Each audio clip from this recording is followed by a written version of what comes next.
Hello and welcome to Total IELTS. Peter here, and in today's video I'll be looking at IELTS Vocabulary Building, how to increase your range and accuracy of vocabulary for the IELTS test.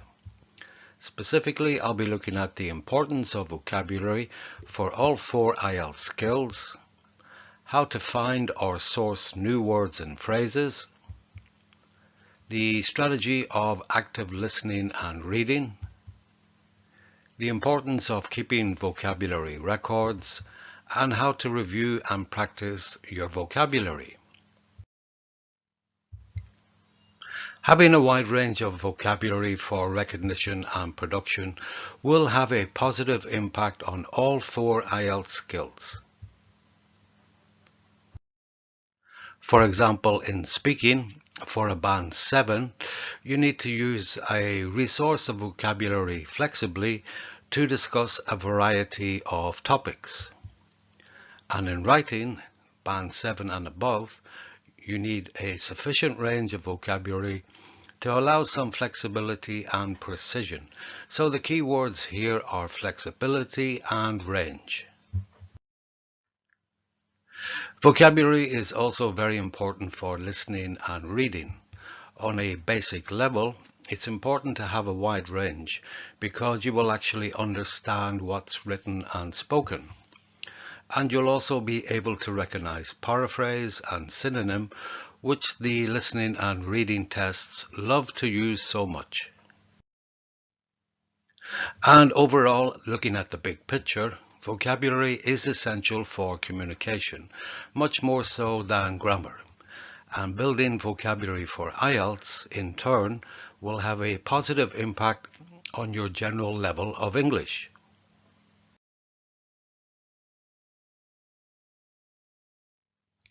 When it comes to sourcing or finding new words or phrases, it's really not necessary to work your way through a dictionary from A to Z.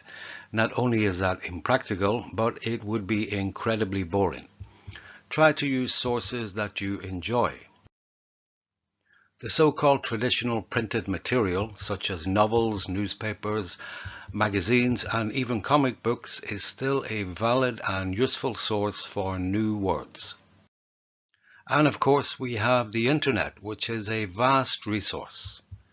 For example, if you're watching TED Talks for education or information, or just YouTube for enjoyment, you can source hundreds, if not thousands, of new vocabulary items here. And don't forget, of course, good old social media. So once you've found a useful new vocabulary item, check the meaning in a reliable dictionary. Can be an English dictionary or an English to your own language. Many students ask, how many words should I try to learn per day? Well, academic research has actually shown that 10 to 15 words per day is the ideal number. More than this is much too difficult to learn. So try to limit yourself to about 12 new vocabulary items per day. The active listening and reading strategy is incredibly effective for increasing your vocabulary. Listening and reading is the source of the majority of new vocabulary. So while you're listening or watching or even reading content in English, take note of any new vocabulary items. Research the meaning and record them. And of course, it has the added bonus that you're actually listening, reading, or watching for enjoyment.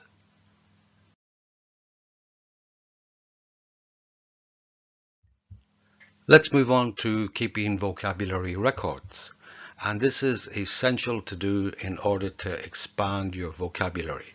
The following is just recommendations on keeping user-friendly and effective records. Let's look at an example of how and what to record. So the word here is success.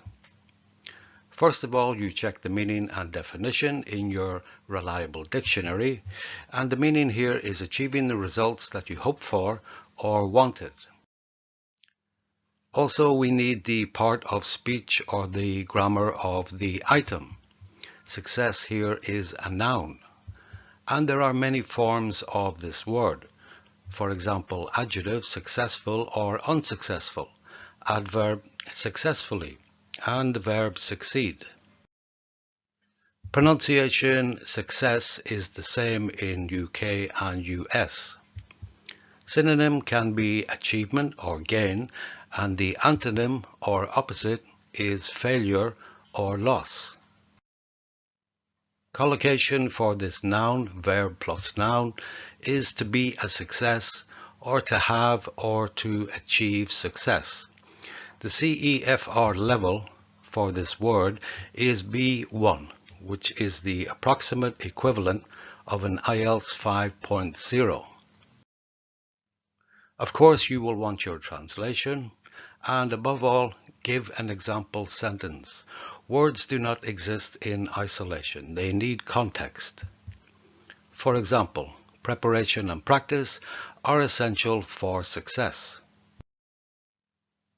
So as we can see, there's a lot of information you can record just for one word, which is another reason why you should limit the new words per day to 12. Students also like to categorize new vocabulary into topics. This is quite a good idea. First of all, research the common IELTS topics that are used in speaking and writing and categorize your new items under these topics. For example, work, education, sports, environment, etc. are quite common topics in the IELTS speaking and writing.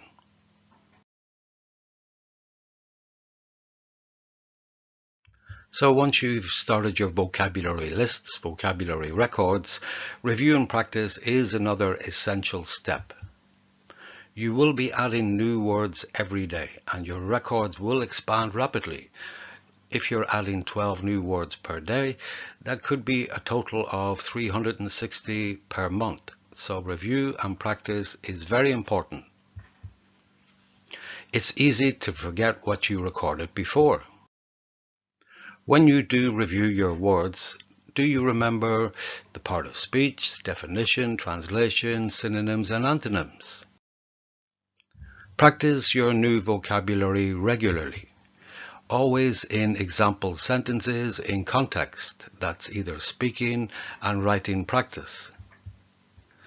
This will reinforce the meaning, and when you do so, try to get feedback from an experienced IELTS teacher on your range and accuracy and appropriateness of vocabulary.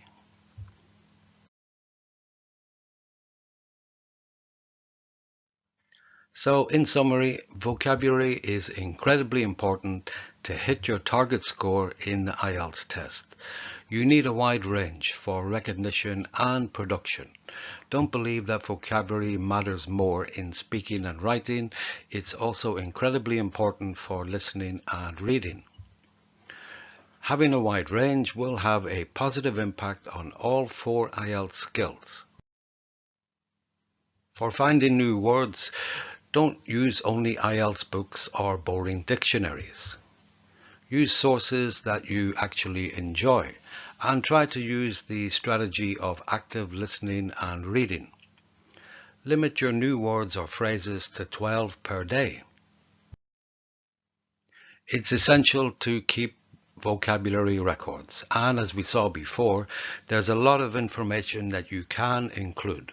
But when you do record vocabulary, use the system that works best for you. Review your records regularly and practice in context, especially in speaking and writing. Use example sentences. And overall, be patient. Remember that vocabulary development doesn't happen overnight. It takes years of study and practice.